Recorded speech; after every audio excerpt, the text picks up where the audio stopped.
Okay, welcome. If you are watching this video, you are probably a member of the Biddeford basketball program at some level. And what we want to do here with this particular virtual clinic is we want to talk about the difference between being a good teammate and a great teammate, and we want to strive all of our players in our program to be great teammates because there is a difference between the two. Who we have here, I've invited a couple of players who are both on our wall of honor in our program in terms of being great teammates. And I want them to kind of share some of their insights and their experiences in our program about this idea of being a great teammate. Kind of the theme that we're going to cover this particular week is that we're kind of looking at the idea of overcoming challenges and obstacles in their own individual situation to still make a tremendous impact on their particular team. So the two players that we have here tonight, we have Jerome, who graduated 2017, 2018. Jerome was the member of the team that, won 16 games, grabbed the number 2 seed in the playoffs and was one of Biddeford's best teams in the last 50 years. And then we also have Dylan Booten. Dylan, you graduated 16, 17? Yeah. And Dylan Booten offers kind of a different perspective. He was on a couple of teams that kind of struggled a little bit, didn't win as many games as they thought they should have or wanted to. So he can kind of give a different perspective on that as well if you're going through some tougher moments through it. So welcome, guys. Thank you for taking the time. So first question I have for both of you guys is just in general, when you hear the term great teammate in one or two sentences, what does that mean to you? For me, being a good teammate isn't just on the court in practice. It also means off the court, holding your teammates accountable in school, make sure they're acting right. Good. Dylan? Just looking out for each other. Like, grades obviously plays a big part in being on the team. Because you don't do as good in school, you're not going to be able to play sports, or that's going to take an effect on a team where they could use you. And just like being there for each other, like Jerome said, is big. Even when somebody's down, just pick them back up.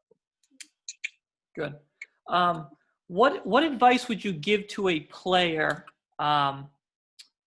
who's falling short of their individual goal? Maybe they're not playing as much minutes as they would like. Maybe they thought they should be on varsity and they ended up making the JV team. Maybe they're not getting as many shots. Like, what advice would you give to a player who is just following a little short of the goal that they set forth for themselves at the beginning of the year? I could speak on this a lot. I got cut my freshman year. I went back that whole summer and went to Clifford Park. So I lived by Clifford Park, and I played all summer just to get myself better. Come back sophomore year, made the freshman team, which I'm grateful for making a team at all because basketball is something I've always wanted to play.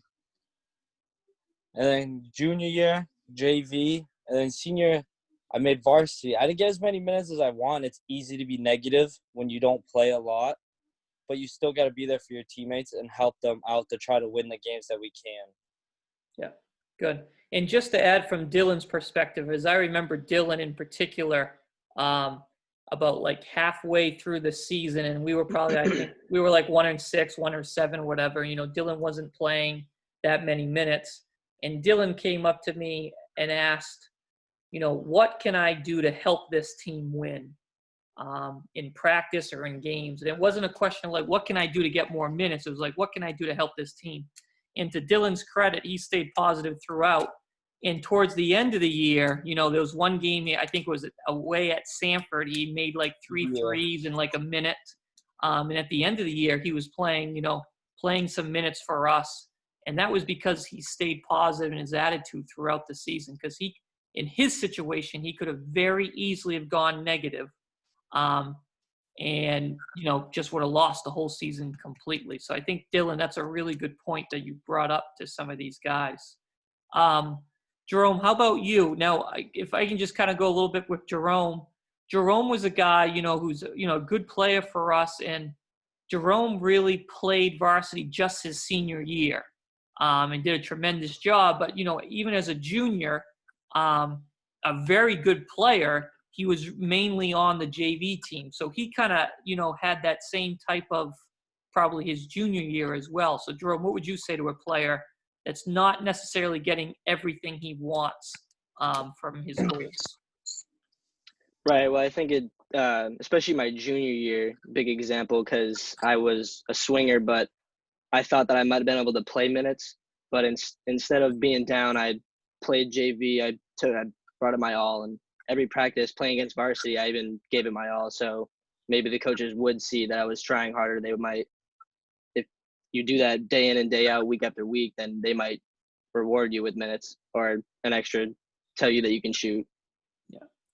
And yeah, when I think of Jerome, I think of Jerome and Jackson in the same situation of they both played kind of like JV as a junior.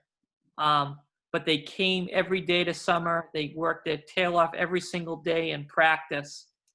And then not by accident, when they were seniors, they both had tremendous seasons for us, in their own particular way. So I think that's a credit to the working hard and continue coming to practices and coming in the summertime, even though you feel like, you should be on this team or you should be playing in this particular situation.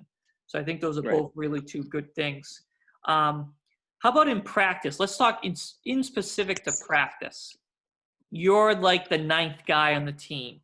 You think you should be the sixth guy on the team, or you're the sixth man and you should be a starter.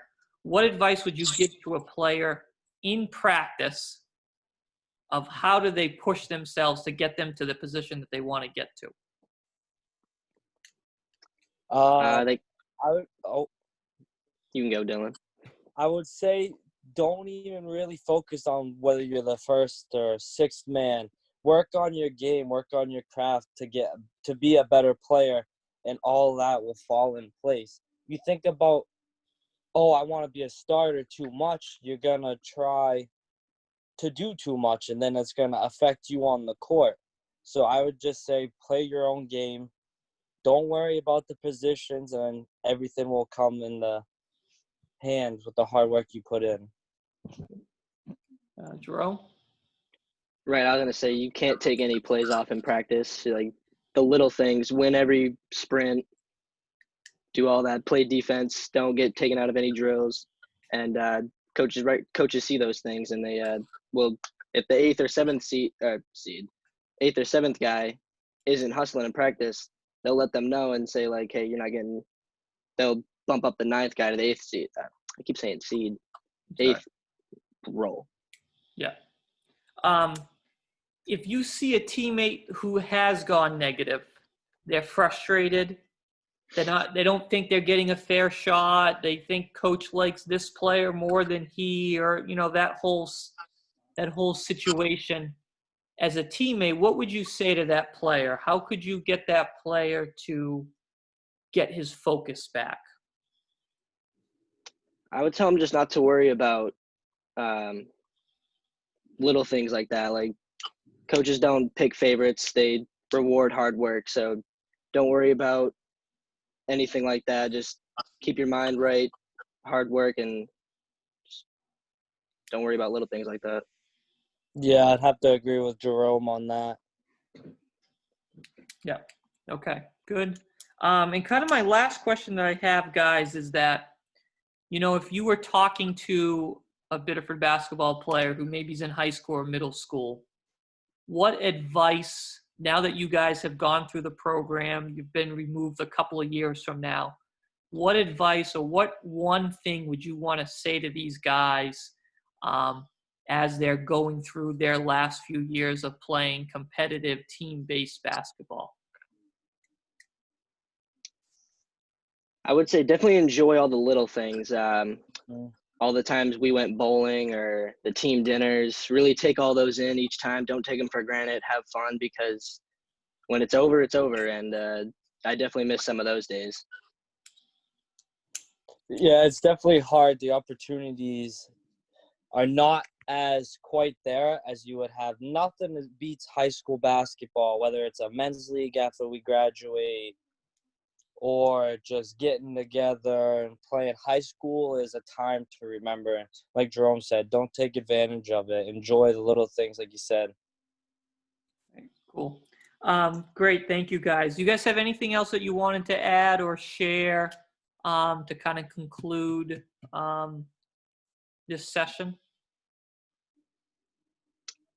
I guess one more thing I'd like to say is if you're given a role, perfect that role. Don't try to go do too much. Just do what the coaches think you're capable of and fill it to your best ability. Every role helps out the team. Yeah. And Whether I you're think- a practice player or not, you're still helping out your team get ready for game planning for the team you play that following week or that same week. Yeah, that's great. And I think that's a great point, Jerome and Dylan, in that, everyone has a different role in the team, and it's usually that ability of getting guys to accept it, embrace it, fulfill it. And when you get a lot of guys that can do that on your team, that's when you really become, a special team, when no one's really caring about who gets all the credit and stuff. But I wanted to thank you guys for coming tonight. Thank you, Jerome. Thank you for Dylan. These guys were both great teammates throughout their high school career. When you guys come into our locker room, you will see their plaques and their picture posted in our locker room for the events that they ended up, kind of symbolizing of what they were as great teammates. And it's something that you guys should strive for as you enter your winter season this year, is don't worry about the points, the wins and losses, but worry about what type of a teammate you were for your fellow teammates, and try to strive to be as great as you possibly can be. So that concludes our second session. Thank you, guys, and we'll hope to come back with a third session a little bit later.